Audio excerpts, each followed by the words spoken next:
Assalamualaikum warahmatullahi wabarakatuh. Kembali lagi di channel Berita Mistis. Untuk kisah kali ini masih melanjutkan dari kisah yang sebelumnya, sebuah kisah dengan judul Pesugihan Kalapati. Sebuah kisah dari tulisannya Siska Juniawati. Dan sebelum kita lanjut ke ceritanya, tekan dulu tombol like video ini dan jangan lupa tekan juga tombol subscribe channel ini. Nyalakan juga lonceng notifikasinya agar tidak ketinggalan cerita-cerita lainnya dari channel ini. Dan seperti apa untuk kelanjutan dari kisah ini? Langsung saja kita masuk ke ceritanya.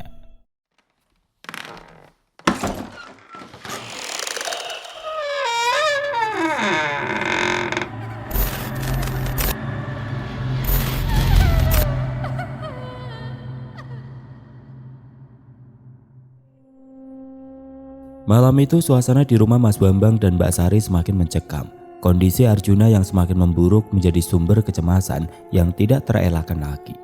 Hawa dingin yang tidak wajar terus menyelimuti rumah, menusuk hingga ke tulang. Seakan-akan rumah mereka telah dikepung oleh kekuatan yang tidak terlihat. Tatapan kosong Arjuna dan bisikan-bisikan tidak jelas yang keluar dari mulutnya semakin memperparah ketakutan yang dirasakan oleh Mas Bambang dan juga Mbak Sari.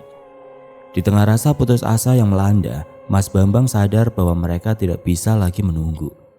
Kondisi Arjuna sudah sangat mengkhawatirkan itu, membuat mereka harus bertindak cepat sebelum semuanya terlambat. Mas Bambang dengan segera memutuskan untuk membawa Arjuna ke desa tempat tinggal Mas Bima. Dia merasa bahwa hanya Mas Bima yang memiliki pengetahuan dan kemampuan untuk menghadapi apapun yang sedang mengancam mereka. Dengan keteguhan hati, dia memutuskan bahwa mereka harus segera pergi malam itu juga. Meskipun perjalanan ke desa Oyot Lanjer bukanlah perjalanan yang singkat atau mudah, terutama dalam kondisi yang penuh ketakutan seperti saat itu. Dengan cepat Mas Bambang dan Mbak Sari mempersiapkan Arjuna yang tampak semakin lemah. Wajah bocah itu semakin pucat dan tatapan matanya semakin jauh, seolah-olah jiwanya tersedot ke dalam kegelapan yang tidak bisa mereka pahami. Mbak Sari dengan tangan gemetar membungkus Arjuna dengan selimut tebal, berharap kehangatan bisa sedikit meringankan penderitaannya. Sementara itu Mas Bambang memastikan bahwa mobil Kijang kapsul berwarna hijau miliknya siap untuk perjalanan panjang tersebut. Tanpa membuang waktu, mereka segera membawa Arjuna ke dalam mobil. Malam itu terlihat sangat gelap gulita, hanya diterangi oleh lampu jalan yang suram dan sesekali kilatan petir di kejauhan. Mas Bambang mengemudikan mobil dengan kecepatan yang masih terukur, namun hatinya dipenuhi oleh ketakutan dan kecemasan.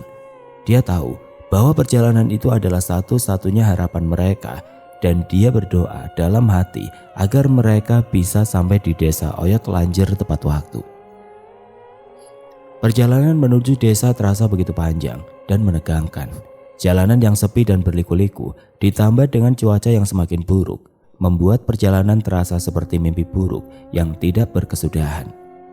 Hawa dingin yang aneh terus menyelimuti mereka, meskipun semua jendela mobil sudah tertutup rapat. Mbak Sari memeluk tubuh Arjuna erat-erat di kursi belakang. Ibu dua anak itu berusaha memberikan kenyamanan dan perlindungan sebisa mungkin, sambil terus melantunkan doa-doa dalam hatinya. Saat mereka semakin mendekati desa Oyot Lanjer, suasana di sekitar mereka semakin mencekam. Hutan yang lebat di sepanjang jalan tampak seakan-akan menutup diri dari mereka, dengan bayangan-bayangan yang tampak hidup dan bergerak di antara pepohonan. Sesekali Mas Bambang merasa seperti melihat sosok-sosok aneh di pinggir jalan melalui sudut matanya. Tetapi dia mencoba untuk tidak terlalu memikirkannya. Fokusnya hanya pada satu hal, yaitu membawa Arjuna sampai di rumah Mas Bima dengan selamat. Malam itu jalan menuju desa Oyot Lanjer seolah tenggelam dalam kegelapan yang pekat. Mas Bambang dan Mbak Sari telah menempuh perjalanan berjam-jam, meninggalkan hiruk-pikuk kota demi mencari pertolongan untuk Arjuna. Desa Oyot Lanjer terkenal sebagai tempat yang penuh misteri. Namun mereka tetap harus melanjutkan perjalanan untuk dapat bertemu dengan Mas Bima. Suasana semakin mencekam ketika mereka memasuki kawasan hutan. Pepohonan tinggi menjulang menutup langit malam yang sudah gelap. Hanya ada cahaya lampu mobil yang menembus kegelapan, menerangi jalan setapak yang tampak semakin sempit dan berliku. Angin dingin berembus lembut, membawa bisikan yang entah dari mana asalnya, seolah-olah hutan itu bernapas. Ketika mereka melintasi bagian terdalam hutan, tiba-tiba saja mesin mobil yang dikendarai Mas Bambang mati. tanpa adanya peringatan. Dan tidak ada suara aneh apapun sebelumnya. Mobil itu hanya berhenti begitu saja, seolah enggan untuk melanjutkan perjalanan. Mas Bambang mencoba menyalakan kembali mesin, namun upayanya sia-sia. Mbak Sari mulai merasa cemas, sementara hutan di sekitar mereka tampak semakin hidup dengan suara-suara aneh yang tidak bisa dijelaskan. Mas Bambang pun mau tidak mau keluar dari mobil untuk memeriksa mesin. Meski dia bukanlah seorang mekanik, tapi setidaknya dia tahu sedikit tentang mobil milik keluarganya itu. Sementara itu Mbak Sari duduk gelisah di dalam mobil, merasa ada sesuatu yang tidak beres sedang terjadi malam itu. Angin semakin dingin dan kegelapan di luar terasa menelan segala sesuatu. Cahaya bulan yang redup hampir tidak memberikan penerangan, membuat bayangan pepohonan tampak seperti sosok-sosok misterius yang mengintai. Saat Mas Bambang membuka kap mesin mobilnya, tiba-tiba terdengar suara gemersik dari semak-semak di dekatnya. Dia berhenti sejenak, memandang sekeliling, mencoba menajamkan pendengarannya. Namun tidak ada sesuatu apapun yang terlihat, hanya kegelapan dan pepohonan yang diam membisu. Dengan tangan gemetar, Mas Bambang mencoba lagi menyalakan mobil, namun tetap tidak berhasil. Di dalam mobilnya, Mbak Sari mulai berdoa dalam hati, berharap agar mereka bisa segera keluar dari situasi mencekam itu dengan selamat. Perjalanan ke desa Oyot Lanjer sudah cukup berat, dan kini mereka terjebak di tengah hutan yang gelap gulita tanpa ada tanda-tanda kehidupan di sekitar. Kecemasan semakin menguasai mereka, terutama ketika suara-suara aneh mulai terdengar lebih jelas lagi. Suara ranting patah, dedaunan yang bergesekan, dan suara yang mirip dengan tawa pelan dari kejauhan. Mas Bambang kembali ke dalam mobil, menutup pintu dengan cepat. Dia mencoba menenangkan Mbak Sari meskipun hatinya sendiri dipenuhi rasa takut. Mereka memutuskan untuk menunggu di dalam mobil, berharap bahwa mesin mobil itu akan hidup kembali, atau mungkin ada seseorang yang lewat di jalan sunyi itu. Meskipun harapan tersebut terasa sangatlah tipis. Waktu seolah berhenti dan malam semakin larut. Kegelapan semakin pekat dan suara-suara dari dalam hutan semakin jelas. Seakan-akan sesuatu atau seseorang mendekat ke arah mereka. Keduanya hanya bisa duduk diam, mendengarkan dengan tegang, sementara dingin malam meresap ke tulang. Tidak lama kemudian di antara kegelapan muncul cahaya kecil yang bergerak perlahan menuju ke arah mereka. Mas Bambang dan Mbak Sari saling beradu pandangan karena merasa tidak yakin apakah itu pertanda baik atau justru sesuatu yang lebih menyeramkan. Namun dalam situasi seperti itu, mereka merasa tidak punya pilihan selain menunggu, dengan harapan bahwa cahaya itu akan membawa pertolongan dan bukan ancaman. Ketika cahaya itu semakin mendekat, terlihatlah sosok pria tua dengan pakaian yang tampak usang, membawa obor bambu yang menyala temaram. Wajahnya tidak sepenuhnya terlihat, namun dari gerak-geriknya dia tampak mengetahui bahwa mereka sedang dalam kesulitan. Tanpa sepatah kata pun pria tua itu berdiri di samping mobil, menatap Mas Bambang dan Mbak Sari dengan tatapan yang sulit dijelaskan. Mas Bambang merasa bulu kuduknya semakin meremang. Dengan keberanian yang tersisa di dalam dirinya, membuatnya memberanikan diri untuk menyapa pria tua tersebut. Namun pria tua itu tidak menjawab sepatah kata pun. Dia hanya mengelurkan tangan seolah meminta Mas Bambang untuk keluar dari dalam mobilnya. "Lain kali, kalau lewat daerah ini bunyikan klakson, Mas," ujar sosok pria tua yang awalnya terlihat menakutkan itu. Iya Mbah, maaf kami buru-buru dan kami tidak terpikirkan hal itu," balas Mas Bambang dengan suara yang terdengar gugup dan gemetar. "Kalian ini mau kemana?" "Saya mau membawa anak saya ke rumah Mas Bima, Mbah. Kalau tidak salah beliau adalah seorang kepala dusun muda di desa Oyot Lanjer."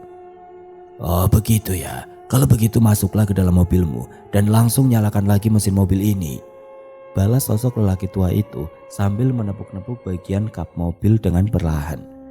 "Baik Mbah, sebelumnya saya ucapkan terima kasih," balas Mas Bambang sambil mengulurkan tangannya untuk menyalami sosok pria tua tersebut. Mas Bambang merasakan ketakutan yang tidak dapat dijelaskan. Rasa takut itu menyerap ke seluruh tubuhnya begitu tangannya bersentuhan dengan pria tua itu. Kulit pria tersebut terasa sangat dingin, seperti es, seakan-akan tidak ada kehidupan di dalam tubuhnya. Perasaan takut yang tadinya hanya samar-samar kini berubah menjadi gelombang ketakutan yang kuat. Mas Bambang segera menarik tangannya, lalu dengan cepat masuk kembali ke dalam mobilnya. Jantungnya berdebar kencang, dan tangannya gemeteran, hampir tidak mampu memegang kunci mobil dengan benar. Namun dorongan kuat untuk segera meninggalkan tempat itu membuatnya berhasil memasukkan kunci dan memutar starter. Ketika suara mesin mobilnya menyala, perasaan lega yang luar biasa menyelimuti mereka berdua. Getaran mesin yang kembali hidup terasa seperti tanda bahwa mereka diberi kesempatan untuk keluar dari situasi menakutkan itu. Mas Bambang dan Mbak Sari saling berpandang sejenak, memastikan bahwa mereka benar-benar mendengar suara mesin yang diinginkan. Ada kelegaan dalam tatapan mereka, meskipun ketakutan masih belum sepenuhnya hilang. Mas Bambang tidak mau menunggu lebih lama lagi. Dia langsung menginjak pedal gas dan mobil mulai bergerak, meninggalkan tempat itu bersama pria tua yang masih berdiri menatap ke arah mereka. Kegelapan hutan yang tadi terasa begitu mengancam kini perlahan-lahan mulai tertinggal di belakang mereka. Dari kaca spionnya, Mas Bambang juga sudah tidak melihat sosok pria tua dengan obor yang menerangi tempatnya berada. Namun di balik rasa lega itu, masih tersisa bayangan tentang sosok pria tua dan tangan dinginnya. Mas Bambang berusaha menenangkan diri dengan berpikir bahwa mungkin dirinya hanya terlalu lelah dan ketakutan, sehingga imajinasinya mempermainkan pikiran serta perasaannya. Tetapi Mas Bambang tidak bisa menghilangkan perasaan bahwa ada sesuatu yang tidak wajar tentang pertemuan mereka dengan pria tua itu. Saat mereka terus melaju di jalan yang semakin menjauh dari hutan, suasana di dalam mobil perlahan-lahan kembali hening. Mbak Sari mencoba meraih tangan Mas Bambang, memberikan dukungan dan kekuatan satu sama lain. Mereka tidak berbicara, tetapi saling memahami bahwa mereka masih harus menghadapi banyak hal untuk dapat menyelamatkan Arjuna. Cahaya lampu mobil yang menembus kegelapan menjadi satu-satunya panduan mereka. Ketika mereka mendekati desa Oyo Telanjer, Mbak Sari dan Mas Bambang berharap bahwa apapun yang menanti di sana akan membawa mereka lebih dekat kepada harapan yang selama ini mereka cari. Namun dalam hati mereka ada keraguan yang terus membayangi, seolah-olah hutan yang mereka tinggali belum sepenuhnya melepaskan cengkeramannya. Setelah beberapa jam perjalanan yang penuh dengan ketegangan, mereka akhirnya tiba di desa Oyo Telanjer. Desa itu tampak sunyi dengan hanya beberapa rumah yang masih tampak diterangi lampu minyak. Mas Bambang segera mengarahkan mobilnya ke arah rumah Mas Bima yang terletak agak di pinggir desa di dekat hutan. Sesampainya di sana, Mas Bambang langsung keluar dari mobil dan mengetuk pintu rumah Mas Bima dengan tergesa-gesa, berharap sahabatnya itu masih terjaga.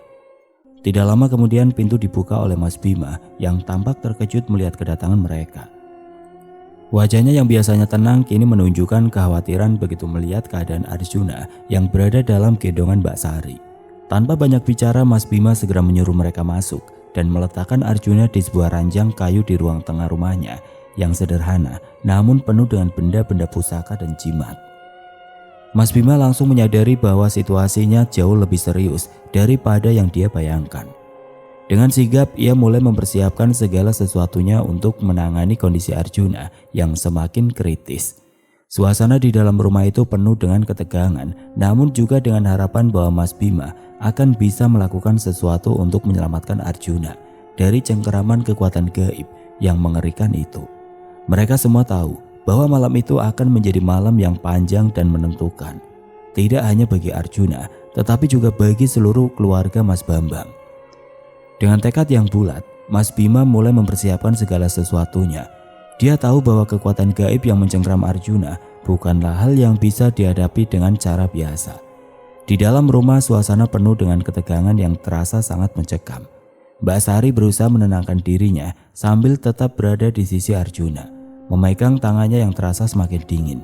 Meskipun hatinya penuh kecemasan, Mas Bambang ikut membantu Mas Bima mempersiapkan segala yang diperlukan, berusaha sekuat tenaga untuk tetap tegar. Mas Bima menyiapkan segala macam perlengkapan, dari sesaji hingga berbagai alat dan ramuan tradisional yang dia yakini bisa membantu memutuskan hubungan Arjuna dengan kekuatan gaib yang mencengkeramnya. Mas Bima juga mulai menyalakan beberapa batang dupa, memenuhi ruangan dengan aroma yang menenangkan namun juga mengusir energi negatif. Di sudut ruangan dia menggambar lingkaran pelindung menggunakan kapur putih, sebuah batas yang dia harap bisa mencegah makhluk gaib masuk lebih dalam ke dalam tubuh Arjuna. Waktu berlalu dan malam semakin larut. Hanya suara angin malam yang terdengar dari luar menambah kesan mencekam di dalam rumah itu. Mas Bima, yang kini sudah siap, mulai melakukan ritual yang dia pelajari dari leluhurnya.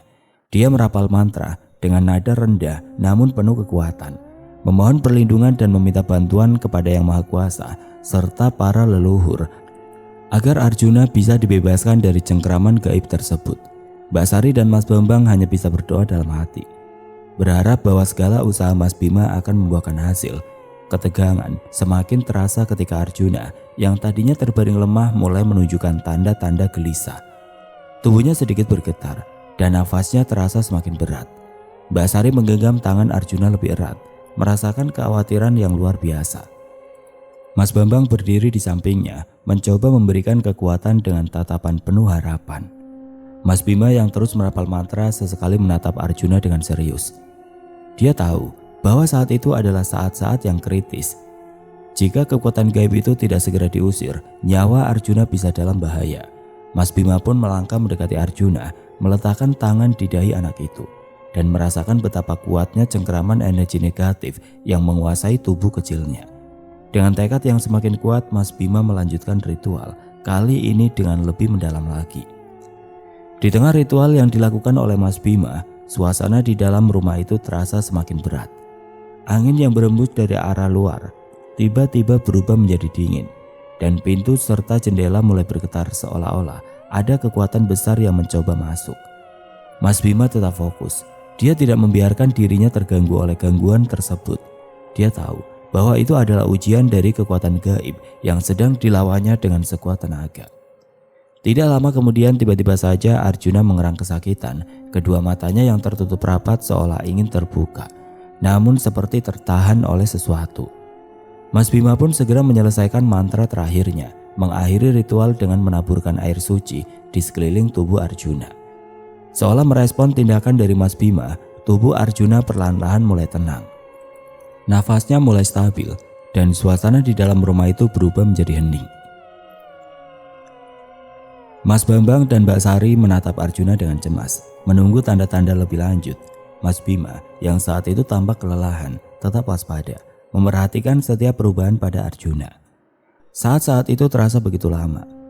Namun akhirnya setelah beberapa menit yang menegangkan, Arjuna menghembuskan nafas panjang dan dalam, seolah-olah beban besar telah diangkat dari dadanya. Kedua matanya perlahan terbuka, dan dia menatap kedua orang tuanya dengan pandangan yang masih lemah, tetapi penuh kesadaran. Mbak Sari tidak dapat menahan air matanya, sementara Mas Bambang merasakan beban berat yang seolah menghilang dari pundaknya. Mereka segera memeluk Arjuna, merasakan kehangatan tubuhnya yang kini kembali normal. Malam itu di rumah Mas Bambang ada rasa syukur yang mendalam, meskipun kesadaran bahwa pertempuran ini mungkin belum sepenuhnya usai tetap ada di benak mereka. Mas Bima duduk bersandar, mengambil nafas dalam-dalam, siap untuk berjaga sepanjang malam jika diperlukan. Sementara keluarga kecil itu berusaha menemukan ketenangan setelah melewati malam yang tidak terlupakan.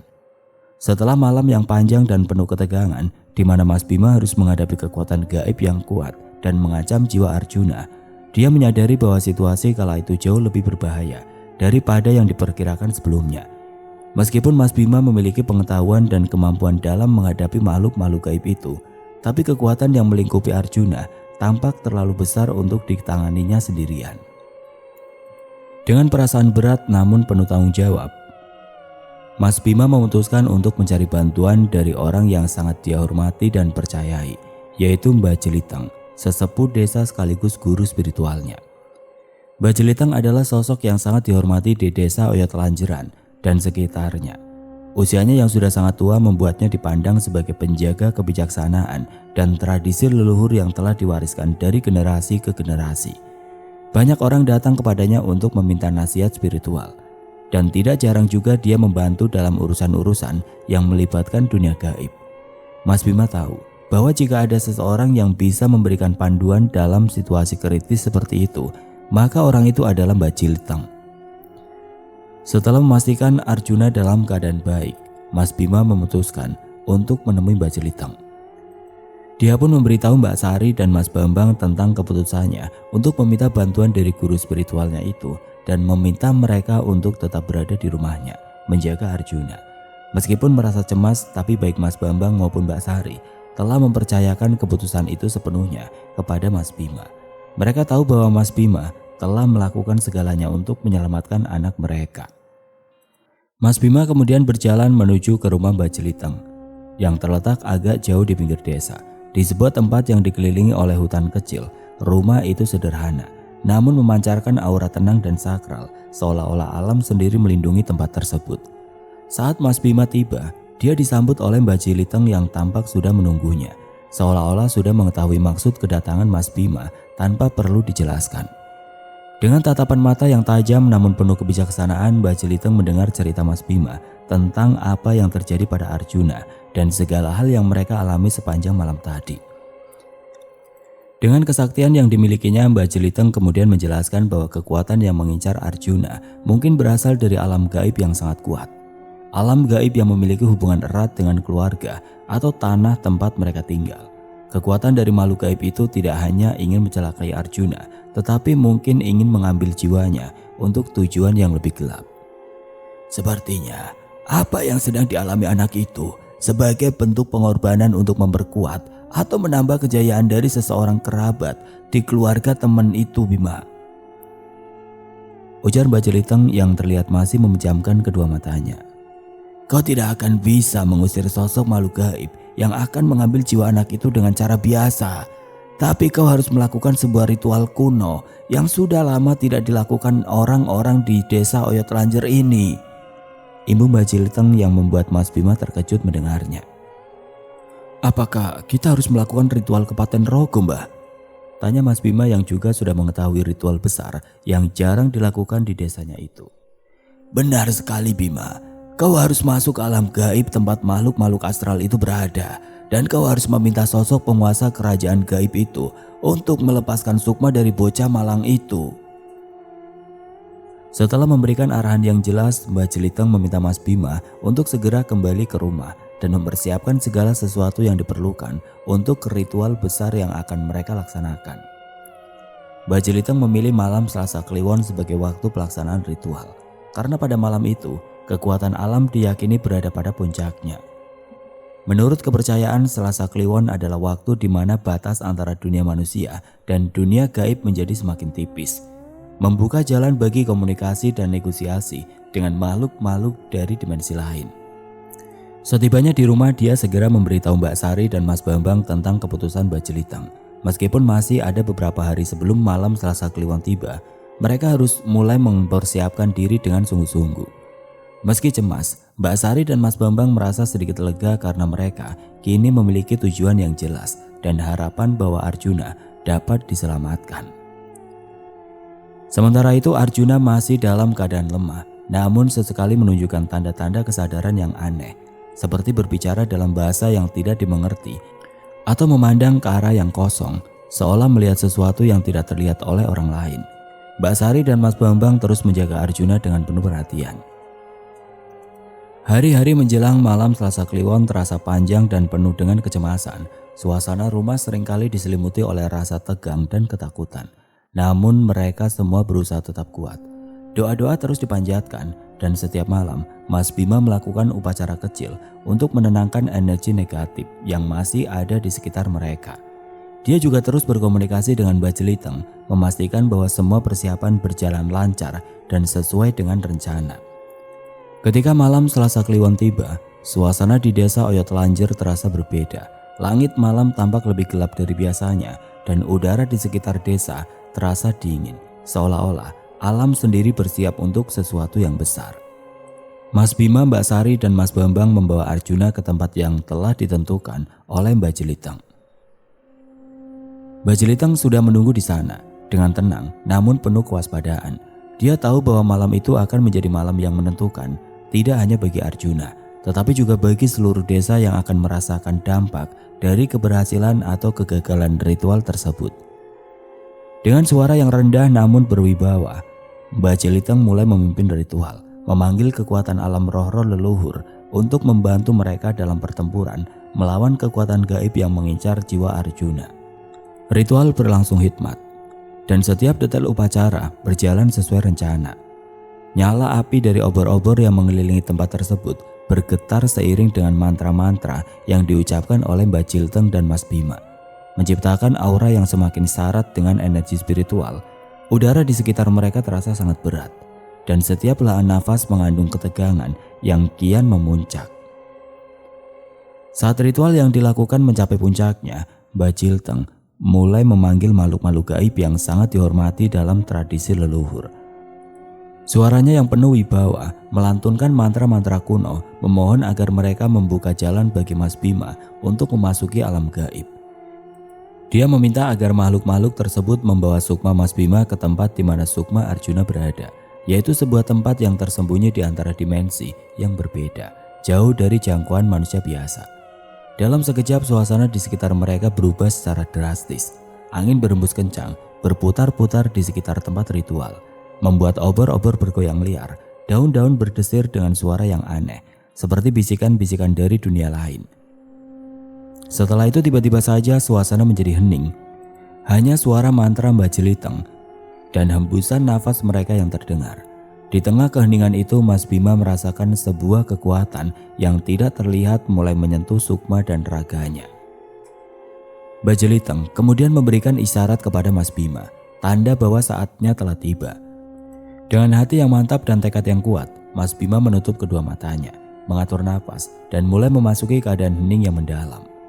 Dia merasakan tubuhnya menjadi ringan, seolah-olah dia sedang melayang di atas tanah. Dalam keadaan tersebut, sukma Mas Bima mulai dibimbing oleh makhluk-makhluk gaib, menjelajahi kegelapan yang sangat pekat. Dia merasa dirinya melintasi ruang dan waktu, melewati batas-batas dunia nyata menuju alam gaib yang penuh dengan misteri. Perjalanan itu terasa seperti berlangsung sangat lama, meskipun dalam kenyataannya mungkin hanya beberapa saat, tapi Mas Bima terus mengikuti arahan dari makhluk-makhluk gaib tersebut, melewati jalan-jalan yang tidak terlihat, hingga akhirnya dia tiba di sebuah tempat yang terasa asing, namun seolah-olah tempat itu sudah lama menunggu kedatangannya. Tempat itu dikelilingi oleh kabut tebal yang berwarna keperakan, dan di tengahnya terdapat sebuah ruang yang dipenuhi dengan energi yang sangat kuat. Di balik kabut tebal itu, Mas Bima merasakan kehadiran sukma Arjuna.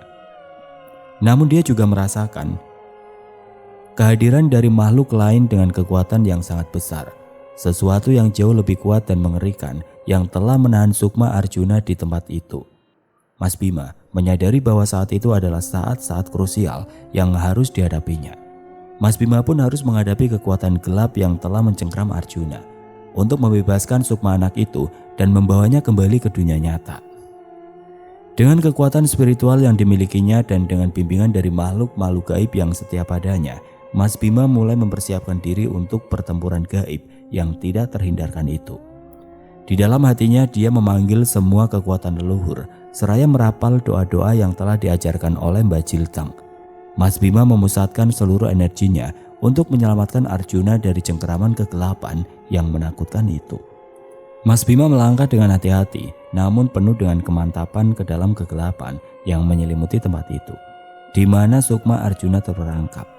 Setiap langkah yang diambilnya seolah-olah membawa dia masuk lebih dalam ke dalam sebuah dimensi yang dipenuhi dengan misteri dan bahaya yang tidak dapat terbayangkan. Di sekelilingnya, kabut tebal dan keheningan yang menyeramkan semakin menguatkan perasaan bahwa tempat itu sungguh tidak bersahabat bagi manusia. Namun, Mas Bima tidak goyah. Keberanian dan keyakinannya pada kekuatan leluhur dan kekuatan spiritual yang ada di dalam dirinya menjadi satu-satunya pelindung di dunia yang tidak dikenal itu. Ketika mendekati pusat dari tempat itu, sosok-sosok makhluk gaib mulai muncul dari balik kabut. Mereka bukanlah makhluk yang pernah dilihatnya sebelumnya, melainkan bayangan-bayangan hitam dengan wujud yang berubah-ubah, mencerminkan kekacauan dan kegelapan yang mendominasi tempat itu. Mereka adalah penjaga dan pelindung dari kekuatan yang lebih besar. Sebuah makhluk gaib yang menahan sukma Arjuna dengan kekuatan yang luar biasa. Mas Bima mengerti bahwa sebelum dia bisa mencapai tempat sukma Arjuna berada, dia harus menghadapi makhluk-makhluk penjaga itu lebih dulu. Dengan penuh tekad, dia mengucapkan mantra-mantra suci yang telah diajarkan oleh Mbak Jilteng untuk memanggil kekuatan dari leluhur dan alam semesta untuk membantunya. Suara mantra itu menggema di seluruh penjuru tempat tersebut, menggetarkan kabut dan bayangan-bayangan yang ada di sekitarnya. Sosok bayangan-bayangan itu bergerak maju, mencoba untuk menghalangi Mas Bima. Tetapi kekuatan spiritual yang dipancarkannya membuat mereka ragu. Beberapa dari makhluk-makhluk gaib itu pun terlihat mundur. Mereka tergoyahkan oleh cahaya dari energi yang dipancarkan dari dalam diri Mas Bima. Dengan setiap langkah dan setiap mantra yang diucapkannya, Mas Bima berhasil mematahkan kekuatan yang mereka gunakan untuk menyerang, mengusir mereka satu persatu ke dalam kegelapan yang lebih dalam lagi. Setelah mengalahkan penjaga-penjaga itu, Mas Bima akhirnya tiba di hadapan sosok makhluk gaib dengan wujud besar dan mengerikan yang tampaknya merupakan sumber dari semua kegelapan di tempat itu.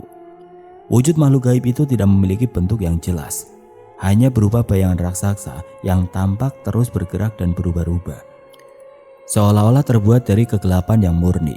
Dari dalam bayangan itu, Mas Bima dapat merasakan kehadiran Sukma Arjuna, terperangkap dan terbelenggu oleh kekuatan gelap yang mematikan. Mas Bima tahu bahwa itulah saat yang menentukan. Dengan keberanian yang tersisa, dia memusatkan seluruh energi spiritualnya ke dalam satu mantra terakhir. Cahaya mulai memancar dari tubuh Mas Bima, menerangi kegelapan di sekitarnya, membuat bayangan raksasa itu bergerak gelisah, seolah-olah merasa terancam oleh kekuatan yang sedang dihadapi. Pertarungan pun berlangsung. Dua kekuatan gaib yang saling beradu hingga menimbulkan kilatan-kilatan cahaya dan percikan api.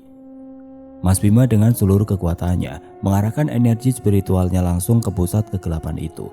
Dia berusaha memutus belenggu yang menahan Sukma Arjuna. Sementara itu, kekuatan gelap itu terus berusaha melawan, menekan dengan kekuatan yang sangat besar, mencoba untuk mempertahankan cengkramannya. Mas Bima yang awalnya tampak menguasai pertempuran gaib itu, tiba-tiba merasakan sebuah kekuatan besar yang menghantam tubuhnya tanpa peringatan. Tanpa sempat bereaksi, tubuh Sukmanya terpelanting jauh, dilemparkan oleh energi yang begitu dahsyat yang tidak terlihat dan juga tidak dapat dirasakannya sebelumnya. Dia terhempas ke tanah keras di alam gaib itu, merasakan sakit yang menusuk di seluruh tubuhnya. Pikiran Mas Bima berputar, berusaha memahami apa yang baru saja terjadi. Kekuatan yang menyerangnya terasa berbeda, jauh lebih kuat daripada yang dihadapinya sebelumnya. Mas Bima sadar jika itu bukan sekedar kekuatan dari sosok makhluk gaib yang biasa. Tapi kekuatan itu adalah sesuatu yang jauh lebih tua dan sangat kuat. Mungkin ada sosok makhluk gaib lainnya yang kala itu bersembunyi di balik bayang-bayang yang sebelumnya bertarung melawan Mas Bima. Dengan nafas yang terengah-engah, Mas Bima mencoba mengumpulkan sisa-sisa energinya. Dia menyadari bahwa itu adalah saat-saat yang menentukan. Di hadapannya, sosok makhluk gaib bertanduk dengan barisan gigi tajam itu terlihat semakin besar. Sosok tersebut seolah mencengkeram ruang dengan kehadirannya yang terasa sangat mencekam. Suara bisikan-bisikan mengerikan mulai memenuhi alam gaib itu, seperti ratusan suara yang berbicara secara bersamaan. Untuk mencoba merasuk ke dalam pikiran dan jiwa Mas Bima tahu bahwa dia harus bertindak cepat. Dengan sisa-sisa kekuatannya, dia memusatkan seluruh pikirannya pada satu mantra, ajian terakhir yang dimilikinya. Mantra yang diajarkan oleh Mbah Jilteng hanya digunakan oleh Mas Bima untuk saat-saat yang paling genting. Seperti dalam pertempuran gaib itu, suaranya bergetar ketika dia melantunkan mantra aji jagat bayu dan jagat geni sebelum Mas Bima bersiap melesatkan ajian pamungkasnya tersebut. Melihat apa yang sedang dilakukan oleh Mas Bima, sosok makhluk gaib itu terlihat semakin marah. Energi gelapnya menyerbu ke arah Mas Bima seperti gelombang pasang yang tidak terhentikan. Kekuatan gelap itu seolah siap untuk menelan segala sesuatu yang ada di hadapannya. Saat gelombang energi gelap itu hampir menyentuhnya, tiba-tiba cahaya terang muncul dari dalam tubuh Mas Bima. Cahaya itu begitu kuat dan murni, memancar dari sebuah sumber yang tidak dapat dilihat oleh mata biasa. Cahaya yang merupakan kekuatan dari ajian jagat bayu dan jagat geni itu langsung melesat ke depan menembus kegelapan. Dua energi besar itu bertemu di udara dengan kekuatan yang sangat luar biasa.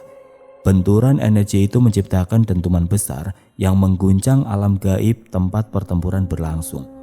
Suara ledakan itu begitu dahsyat hingga terasa memekakan telinga, menggema jauh ke seluruh penjuru, menandakan bahwa pertarungan ini telah mencapai puncaknya. Hempasan energi besar itu menimbulkan badai energi yang bergulung-gulung, menghancurkan apa saja yang ada di sekitarnya. Mas Bima yang berada di tengah-tengah medan pertempuran merasakan kekuatan dahsyat itu langsung menghantam tubuhnya. Dengan cepat dia memasang kuda-kuda yang kuat, menancapkan kakinya ke tanah yang bergetar, sementara kedua tangannya disilangkan di depan wajahnya untuk melindungi diri. Tubuhnya berguncang hebat saat energi besar itu menerpa, membuat setiap otot di tubuhnya terasa sakit untuk menahan dorongan yang begitu kuat. Namun meski begitu, Mas Bima tidaklah mundur. Sosoknya teguh di tengah badai energi yang mengamuk, bahkan tekadnya tidak tergoyahkan sedikit pun. Kedua matanya tertutup rapat, konsentrasi sepenuhnya terfokus pada upaya melindungi diri dan menjaga kekuatannya agar tetap stabil. Dia tahu bahwa sedikit saja kelengahan bisa berarti akhir dari segalanya, bukan hanya bagi dirinya, tetapi juga bagi Arjuna yang masih terperangkap. Ketika hempasan energi itu akhirnya mereda, Mas Bima tetap berdiri tegak. Meski tubuhnya terasa lelah dan terluka, tapi semangatnya tidak pudar. Mas Bima menyadari bahwa pertarungan ini belum berakhir, namun dia juga tahu bahwa sosok makhluk gaib itu mulai menunjukkan tanda-tanda kelemahan. Dengan keberaniannya, Mas Bima kembali merapalkan mantra-mantra pelindung serta ajian jagat geni dan jagat bayu untuk menyerang sosok makhluk gaib tersebut. Dengan kedua tangannya yang masih menyilang di depan wajahnya, dia mengarahkan tatapannya kembali ke arah sosok makhluk gaib tersebut. Mas Bima siap untuk kembali melesatkan ajian sakti jagat bayu dan jagat geninya untuk serangan berikutnya. Kini dia tahu bahwa kemenangan mungkin bukan lagi sekedar harapan, tetapi sesuatu yang bisa diraih dengan satu dorongan terakhir. Cukup, hentikan seranganmu itu anak muda, ujar sosok makhluk gaib yang suaranya terdengar menggema ke seluruh tempat di alam gaib itu. Apa yang kau inginkan hingga kau berani menantangku dengan mempertaruhkan jiwamu? Tanya sosok makhluk gaib itu yang perlahan-lahan wujudnya kembali ke ukuran yang lebih kecil dari sebelumnya. Bebaskan Sukma anak itu dan beritahu aku, apa tujuanmu mengambil paksa Sukma dari seorang anak tidak berdosa? Bukan kemauanku untuk mengambil Sukma anak itu, tetapi memang sudah sejak lama anak itu ditumbalkan untuk menjadi budak di kerajaanku. Siapa orang yang tega melakukan hal itu? Itu bukan urusanmu anak muda. Jika kau mau membawa Sukma bocah ini pergi, bawalah dan cepat tinggalkan tempat ini. Setelah melempar Sukma Arjuna ke arah Mas Bima, tubuh Mas Bima pun jatuh berlutut. Dia merasa sangat kelelahan, namun hatinya dipenuhi dengan rasa syukur yang sangat besar. Sukma Arjuna yang sebelumnya terperangkap, kini kembali bebas dan sudah berada di dalam dekapannya. Pertarungan yang tampak hampir mustahil untuk dimenangkan dapat berakhir dengan kemenangan yang memulihkan keseimbangan antara dunia manusia dan dunia gaib. Mas Bima bangkit perlahan dari posisinya. Tubuhnya terasa sangat lelah namun penuh dengan rasa syukur. Dengan nafas yang berat, dia menatap ke langit di alam gaib yang perlahan mulai terang. Simbol dari kemenangan yang baru saja diraihnya. Cahaya yang menyelimuti sekelilingnya adalah bukti bahwa kegelapan telah dikalahkan dan keseimbangan telah kembali. Dia menutup mata sejenak, seraya mengucapkan terima kasih kepada Sukma para leluhur dan kekuatan spiritual yang telah membantunya melewati pertempuran yang berat itu. Hatinya dipenuhi rasa syukur yang mendalam, karena tanpa bantuan dari Sukma para leluhurnya, mungkin dia dan Arjuna tidak akan pernah bisa kembali ke dunia nyata. Dengan tenang Mas Bima merangkul Sukma Arjuna yang kini telah bebas sepenuhnya. Dia merasakan kehangatan yang mengalir dari Sukma bocah itu, menandakan bahwa Arjuna akan segera pulih kembali. Perlahan-lahan, Mas Bima membawa Sukma Arjuna keluar dari alam gaib, kembali menuju dunia manusia. Setiap langkah yang diambilnya terasa lebih ringan karena dia tahu bahwa tugas beratnya telah selesai. Ketika mereka berdua telah kembali ke dunia nyata, tubuh Arjuna yang terbaring lemah mulai menunjukkan tanda-tanda kehidupan. Nafasnya kembali teratur dan warna wajahnya yang sebelumnya pucat mulai kembali normal. Mas Bambang dan Mbak Sari yang telah menunggu dengan cemas langsung berlari ke sisi Arjuna. Air mata haru mengalir di wajah mereka. Sementara itu meski kelelahan, tapi Mas Bima dapat tersenyum melihat kebahagiaan yang kembali di wajah keluarga sahabatnya itu. Malam itu di bawah langit yang bersih dan cerah, Mas Bima, Mas Bambang dan Mbak Sari serta Mbak Jeliteng dan beberapa sesepuh desa yang membantu mulai kembali ke desanya dengan penuh kebahagiaan. Keesokan harinya suasana di rumah Mas Bima yang biasanya tenang mulai terasa ada sesuatu yang berbeda. Pagi itu Mbak Jeliteng bersama dua orang sesepuh desa lainnya, yaitu Mbak Kamto dan Mbak Giri, mendatangi rumah Mas Bisma. Ketiganya adalah sosok yang dikenal sebagai penjaga tradisi dan ilmu kejawen di desa Oyotelanjer. Orang-orang ini yang dihormati karena pengetahuan mendalam mereka tentang dunia gaib dan kekuatan spiritual. Dengan tatapan penuh makna dan ketenangan yang selalu menyertainya, Mbah Jeliteng mengawali pembicaraan. Dia menyampaikan pada Mas Bima bahwa mereka datang bukan hanya untuk sekedar bertamu, tetapi juga untuk membicarakan hal penting terkait tradisi ritual Megurung Ngelmu yang akan segera dilaksanakan. Mbah Jeliteng kemudian menjelaskan bahwa setelah peristiwa yang menimpa Arjuna, sudah menjadi tanggung jawab mereka untuk memastikan bocah tidak berdosa itu dilindungi dari bahaya yang mungkin masih mengintai. Meskipun entitas gaib yang kuat telah dikalahkan, niat jahat dari mereka yang berusaha memanfaatkan kekuatan gelap untuk tujuan pesugihan bisa saja kembali. Oleh karena itu, Mbah Jeliteng meminta agar Arjuna ikut serta dalam ritual Megurung Ngelmu. Mas Bima yang memahami betapa pentingnya hal itu segera menyetujui permintaan Mbah Jeliteng. Dia menyadari bahwa apa yang terjadi pada Arjuna tidak bisa dianggap enteng, dan perlindungan yang diberikan oleh ritual itu akan menjadi perisai kuat bagi bocah itu di masa depan. Akan tetapi, Mas Bima harus meminta izin dulu dari Mas Bambang dan juga Mbak Sari. Dia akan menjelaskan maksud dari Mbah Jeliteng yang memiliki tujuan untuk melindungi Arjuna. Dengan hati-hati Mas Bima langsung menjelaskan maksud dan tujuan dari Mbah Jeliteng, Mbah Kamtot dan juga Mbah Giri kepada Mas Bambang dan Mbak Sari. Mas Bima juga menjelaskan dengan tenang bahwa ritual Megurung Ngelmu bukan hanya tentang perlindungan sementara, tetapi tentang memberi Arjuna lambaran ilmu kejawen yang merupakan sebuah kekuatan batin dan spiritual yang akan melindunginya sepanjang hidupnya. Ilmu itu akan membuat Arjuna lebih kuat dalam menghadapi gangguan gaib dan niat jahat yang mungkin muncul di masa depan.